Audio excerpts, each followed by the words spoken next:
காசி மாநகரத்தை பிரம்மதத்தன் அப்படிங்கிற ராஜா ஆட்சி பண்ணிட்டு வந்தார். அவர் ஒவ்வொரு வருஷமும் ஒரு திருவிழா நடத்துறது வழக்கம்.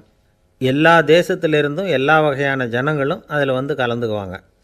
ஒரு சமயம் அது மாதிரி விழா நடந்துக்கிட்டு இருந்தது. வைகுண்டத்திலேருந்து தேவலோகத்திலேருந்து நிறைய தேவகுமாரர்கள்லாம் காசி நகருக்கு அப்போது வந்திருந்தாங்க. அதில் முக்கியமாக ஒரு 4 தேவகுமாரர்கள்.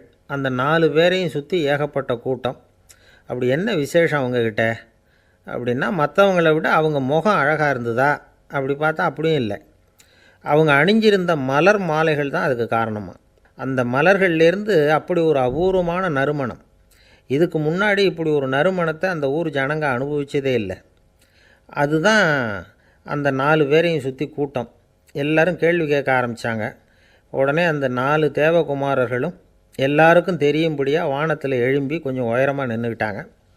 கீழே நின்றுக்கிட்டு இருந்த அரசன்லேருந்து ஆண்டி வரைக்கும் ஒருத்தர் பாக்கி இல்லாமல் ஒரே குரலில் எல்லாரும் அவங்கள பார்த்து, எங்களுக்கும் இது மாதிரி மாலையை போட்டுக்கணும்னு ஆசையாக இருக்குது, அதுக்கு நீங்கள் தான் அருள் பண்ணணும் அப்படின்னு கேட்டுக்கிட்டாங்க. மாலை போட்டுக்கிறதுனா எல்லாருக்கும் ஆசையாக தானே இருக்கும். அந்த 4 தேவகுமாரர்களில் ஒருத்தர் புத்தர் பிரான். அவர் சொன்னார், பூலோகவாசிகளே, நான் சொல்கிறத கொஞ்சம் பொறுமையாக கேளுங்க. கக்காரு அப்படிங்கிற கற்பக விருஷத்தின் மலர்களால் தொடுக்கப்பட்டது இந்த மாலை. இதுக்கு நிறைய சக்தி உண்டு. எந்த காலமும் இது வாடாது, வாசனையும் குறையாது. ஆனால் இதை அணிந்து கொள்கிறதுக்கு சில தகுதிகள் தேவை அப்படின்னார். என்ன தகுதி அது சொல்லுங்களேன் அப்படின்னு ஏக காலத்தில் எல்லாரும் சத்தம் போட்டாங்க. தீய இயல்புகள் உள்ளவங்க, இழிந்த சிந்தனை, இழிந்த செயல் உள்ளவங்க இந்த மாலையை அணிய முடியாது அப்படின்னார். அவ்வளோதான். கூட்டத்தில் சத்தம் போட்டவங்கள்லாம் மெதுவாக அப்படி அடங்க ஆரம்பிச்சிட்டாங்க. இன்னொரு தேவகுமாரன் சொன்னார், அடுத்தவங்க பொருளை அபகரிக்காதவன், அடுத்தவங்களுக்கு கெடுதல் பண்ணக்கூடிய பொய் பேசாதவன், பேராசையினால் கெட்ட வழியில் பொருள் ஈட்ட நினைக்காதவன் இந்த மாலையை போட்டுக்கலாம் அப்படின்னார். கூட்டத்திலேருந்து யாரும் முன்னுக்கு வரல. ஒரே ஒரு ராஜகுரு மட்டும் கொஞ்சம் முன்னாடி வந்தார். பெரியவர், படித்தவர். அவர், எனக்கு தகுதி இருக்குது அந்த மாலையை போட்டுக்கிறதுக்கு அப்படின்னார். வேறு ஒன்றும் இல்லை, பொய் சொல்லியாவது அந்த மாலையை வாங்கிக்குவோமே அப்படின்னு முடிவு பண்ணிட்டார் அவர். அவ்வளோதான், மாலையை வாங்கிட்டார். அடுத்த தேவகுமாரன் பேசினார். யாருக்கு திடமான அறிவும் மனமும் இருக்குதோ, யாருக்கு நல்ல காரியங்களில் அசையாத ஈடுபாடு இருக்குதோ, நல்ல அரிய பொருள்களை தனியாக தான் மட்டும் அனுபவிக்க விரும்பாதவர் யாரோ அவர் முன்னாடி வந்து இந்த மாலையை வாங்கிக்கலாம் அப்படின்னார். அந்த தகுதியும் எனக்கு இருக்குன்னார் ராஜகுரு. மாலையை வாங்கி போட்டுக்கிட்டார். இன்னொரு ராஜகுமாரன் பேச ஆரம்பித்தார். அறநெறியில் செல்வம் சேர்க்கணும், ஆடம்பர பொருள்களுக்கு அடிமையாகக்கூடாது, வெற்றி அடைஞ்சாலும் கர்வம் வரக்கூடாது, அப்படிப்பட்டவங்க இந்த மாலையை போட்டுக்கலாம்னார். துணிஞ்சு பொய் சொல்லி அதையும் வாங்கி கழுத்தில் போட்டுக்கிட்டார் இந்த ராஜகுரு. இன்னொரு ராஜகுமாரன் சொன்னார், சான்றோர்களை நிந்திக்காதவங்க, புறம் பேசாதவங்க இந்த மாலையை போட்டுக்கலாம்னார். அதையும் வாங்கி போட்டுக்கிட்டார். திருவிழா முடிஞ்சுது, எல்லோரும் திரும்பி போயிட்டாங்க. மறுநாள் ராஜகுரு 4 மாலைகளையும் போட்டுக்கிட்டு ராஜசபைக்கு வரார். வந்தவர் ரொம்ப அவஸ்தையோடு வர்றார். மாலையெல்லாம் வாடி போயிட்டுது, வாசனை எதுவும் கிடையாது. அது மட்டும் இல்லை, அவருக்கு கடுமையான தலைவலி வேறு வந்துட்டுது. துடிச்சு போயிட்டார். மாலையை கழட்டவும் முடியல. ஜனங்கள்லாம் அவரை பார்த்து சிரிக்க ஆரம்பிச்சிட்டாங்க. என்னத்துக்கு ஆசைப்படணும், ஏன் இப்படி கஷ்டப்படணும் அப்படின்னு. ராஜா பார்த்தார். மறுபடியும் விழாவுக்கு ஏற்பாடு பண்ணினார். தேவகுமாரர்கள்லாம் வந்தாங்க. ராஜகுரு வந்தார். மக்கள் முன்னிலையில் அவங்க காலில் விழுந்தார், மன்னிப்பு கேட்டுக்கிட்டார். இந்த மாலையை போட்டுக்கிற தகுதி எனக்கு இல்லை. தகுதி இல்லாத ஒருத்தன் தகாத தகுதியை பொய் மூலம் பெறணும்னு ஆசைப்படுறாங்களே, அவங்களுக்கெல்லாம் என்னுடைய தண்டனை ஒரு எச்சரிக்கையாக இருக்கட்டும்னார். அதுக்கப்புறம் தேவகுமாரர்கள் அவர் கழுத்தில் இருக்கிற மாலையை கழட்டினாங்களாம். அந்த மாலைகளும் பழையபடி மனம் கொடுக்க ஆரம்பிச்சுட்டு தான். இதிலேருந்து நாம் தெரிஞ்சுக்க வேண்டியது என்னென்னா, நமக்கு தகுதி இல்லாத ஒரு கௌரவம் நம்மக்கிட்ட தானாக வந்தால் கூட அதை வந்து தவிர்த்து விடுறது தான் நல்லது.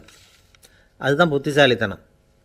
ஒருத்தர் வந்தார். சார், எங்கள் இலக்கிய மன்ற விழாவுக்கு நீங்கள் வந்து தலைமை தாங்கணும்னார். உடனே இவர் சொன்னார், பேச்சாளர், சார், இலக்கியத்தை பற்றி பேசுகிற தகுதி எனக்கு இல்லையே அப்படின்னார். உடனே அவர் கூப்பிட வந்தவர் சொன்னார், அந்த தகுதி உங்களுக்கு இல்லைங்கிறது எங்களுக்கும் தெரியும் சார், அதனால தான் உங்களை தலைமை தாங்க கூப்பிட்றேன் அப்படின்னார். அது சரி, தலைமைன்னா அதுக்கு இவர் என்ன தான் அர்த்தம் பண்ணுறாருன்னு தெரியல. ஒரு ராஜா ஊரெல்லாம் சுற்றி பார்த்துட்டு வரலாம்னு ஒரு நாள் புறப்பட்டு போனார். ஒரு இடத்துல தறி நெசவு வேலை ரொம்ப மும்முரமாக நடந்துக்கிட்டு இருந்தது. ஒரு பெரியவர் தறியால் நெசவு வேலை செஞ்சுக்கிட்டு இருந்தார். பக்கத்தில் ஒரு அழகான பொண்ணு உட்காந்து நூலை சுற்றிக்கிட்டு இருக்குது. ராஜா அந்த பெரியவரை பார்த்து யார் இந்த பொண்ணுன்னு விசாரித்தார். ராஜா அப்படி கேட்டதும் அவருக்கு ரொம்ப பெருமையாக போயிட்டுது. ஏன்னா உட்காந்துருந்தது அவரோட மகள். அரசே, இது என்னுடைய மகள். இவ வேகமாக நூல் தெரிக்கக்கூடியவள்.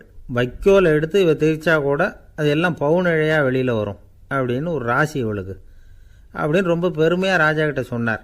ராஜா இதை கேட்டதும் அசந்துட்டார். அப்படியா, இவ்வளவு அழகும் சாமர்த்தியமும் உள்ள இந்த பொண்ணு என்னோட வரட்டுமே, இவளை என் மருமகளாக ஆக்கிக்கிறேன் அப்படின்னார் ராஜா. அந்த பெரியவருக்கு ஒன்றும் புரியல. ஏதோ கொஞ்சம் பெருமையாக சொல்ல போவ அது இப்படி ஆயிட்டுதே அப்படின்னு கவலைப்பட்டார். இருந்தாலும் ராஜா பேச்ச தட்ட முடியுமா, மகளை அனுப்பி வச்சுட்டார். ராஜா அந்த பொண்ணை அரண்மனைக்கு அழைச்சிட்டு வந்தார். அங்கே ஒரு அறையில் வச்சு பூட்டி விட்டார். அந்த ரூமு நிறைய வைக்கோலை கொண்டாந்து போட்டு அடைச்சாங்க. 3 ராட்டைகள் வேறு வச்சுருந்தாங்க. நாளைக்கு பொழுது விடியறதுக்குள்ளே நீ இந்த வைக்கோலையெல்லாம் தங்க இழைகளாக மாற்றி காட்டணும். நாளைக்கு காலம்புறம் வந்து நான் இந்த அறை கதவை திறப்பேன். உன் தகப்பன் சொன்னது மாதிரி எல்லாம் தங்கமாக மாறி இருக்கணும், இல்லைன்னா நீ உயிர் தப்ப முடியாது அப்படின்னு உத்தரவு போட்டார். பாவம் அந்த பொண்ணு என்ன பண்ணும், பகல் பூரா அழுதுகிட்டே உட்காந்துருக்குது. ராத்திரி பூராவும் தூக்கம் வரல. மறுநாள் அதிகாலை நேரத்தில் யாரோ கதவை தட்டுற சத்தம் கேட்டுது. பயந்துக்கிட்டே கதவை திறக்கிறா. திறந்து பார்த்தா வெளியில் 3 அவலட்சணமான பெண்கள். ஒருத்திக்கு வந்து கால் அகலமாக முறை மாதிரி இருக்குது, இன்னொருத்திக்கு கட்டை விரல் கரண்டி மாதிரி பெருசாக இருக்குது, 3ஆவது பொண்ணுக்கு உதடு தடித்து ரப்பர் மாதிரி தொங்கிக்கிட்டு இருக்கு. யார் நீங்கள், உங்களுக்கு என்ன வேணும் அப்படின்னு கேட்குது இந்த பொண்ணு. நாங்கள் உங்களுக்கு உதவி செய்கிறதுக்கு தான் வந்திருக்கிறோம் அப்படின்னு சொல்லி உள்ளே வந்தாங்க. உட்காந்தாங்க. கொஞ்ச நேரத்துக்குள்ளே உள்ளே இருந்த வைக்கோலையெல்லாம் தங்க இழைகளாக மாற்றி கொடுத்துட்டு போயிட்டாங்க. காலையில் ராஜா வந்தார், பார்த்தார். ஆகா பேஷுனார். இன்னும் கொஞ்சம் வைக்கோலை கொண்டாந்து அந்த ரூமில் போட சொன்னார். இந்த வைக்கோலையும் இன்றைக்கி தங்கமாக மாற்றிவிடு, நாளைக்கு மறுநாள் உனக்கும் இளவரசனுக்கும் கல்யாணம்னு சொல்லிவிட்டார். இன்றைக்கி ராத்திரி அந்த 3 பொண்ணுங்களும் வந்தாங்க. வைக்கோலை பொண்ணு இழைகளாக மாற்றினாங்க, புறப்பட்டாங்க. இந்த பொண்ணு அவங்க காலில் விழுந்து வணங்கினா. என் உசுரை காப்பாற்றினீங்க, உங்களுக்கு நான் என்ன கைமாறு செய்ய போகிறேன் அப்படின்னா. பயப்படாத, நீ விரும்பினா எங்களுக்கு ஒரு உதவி செய்யலாம். உன்னுடைய கல்யாணத்துக்கு நாங்கள் 3 பேரும் வரோம். நீ எங்களை வந்து வரவேற்று ராஜாக்கிட்டேயும் இளவரசர்கிட்டையும் நாங்கள் வந்து உன்னோட பெரியப்பா பொண்ணுங்கன்னு சொல்லி அறிமுகப்படுத்தி வை, நாங்கள் விருந்து சாப்பிட்டுட்டு போயிடுறோம் அப்படின்னாங்க. ரொம்பவும் சந்தோஷமாக சரின்னு ஒத்துக்கிட்டா. கல்யாண நாள் வந்தது. கல்யாணம் ரொம்ப கோலாகலமாக நடந்துக்கிட்டு இருக்கு. எல்லா தேசத்து ராஜா ராணிகளும் வந்துக்கிட்டு இருக்கிறாங்க. அந்த 3 அவலட்சணமான பொண்ணுங்களும் வந்து சேர்ந்தாங்க. யார் இவங்கன்னு கேட்டார் ராஜா. என் பெரியப்பா பொண்ணுங்க அப்படின்னா அந்த பொண்ணு. காலும் உதடும் கட்டை விரலும் ஏன் இப்படி உங்களுக்கு அவலட்சணமாக ஆயிட்டுது அப்படின்னு கேட்டார்.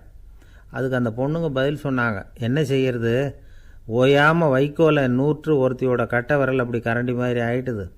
நாக்கில் தொட்டு தொட்டு திரிச்சதுனால ஒருத்தியோட உதடு அப்படி ஆயிட்டுது. காலால் கட்டையை அழுத்தி அழுத்தி தறி போட்டதுனால இன்னொருத்தையோட கால் அப்படி ஆயிட்டுது. உங்கள் மருமகளாக வந்திருக்கிற இந்த பொண்ணு அந்த 3ஐயுமே செய்ய தெரிஞ்சவ தான். என்ன ஆக போதும் இன்னும் கொஞ்ச நாளில் அப்படின்னாங்க. அவ்வளவுதான். ராஜா பயந்துட்டார். அம்மா, இன்னையிலேருந்து நீ இளவரசனின் மனைவி.